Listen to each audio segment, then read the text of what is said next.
Allah subhanahu wa ta'ala anasema fanada fi dhulumati alla ilaha illa anta subhanaka inni kuntu min adh-dhalimin.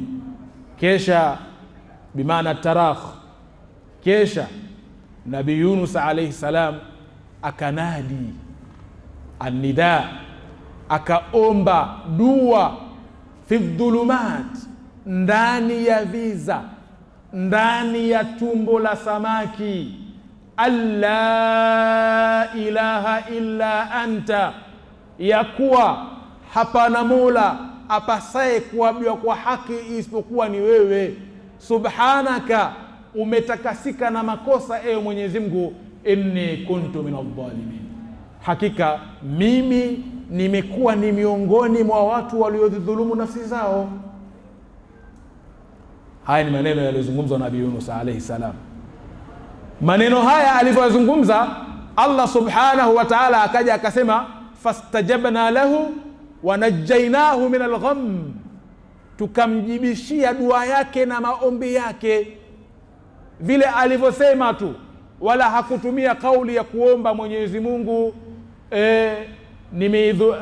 yani kuonyesha kwamba ni dua iliyokuwa ina maana ya maneno ya kuomba moja kwa moja. Yeye akaja akazungumza maneno ya kumsifu Mwenyezi Mungu subhanahu wa ta'ala, akasema la ilaha illa anta, hapana mola apasaye kwa haki isipokuwa ni wewe Allah subhanahu wa ta'ala.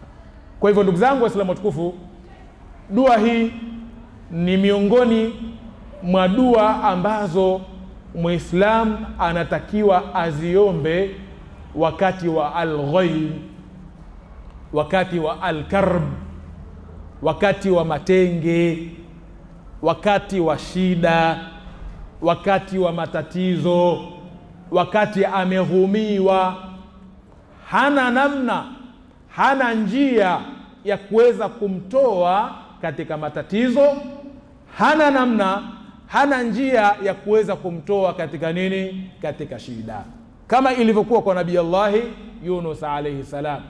Yeye kamezwa, baada ya kuwa tayari amemezwa, hakuwa na njia nyingine ya kuweza kujisaidia, akiwa ndani ya tumbo lile la samaki, ndipo alipokuja akasema tu maneno hayo.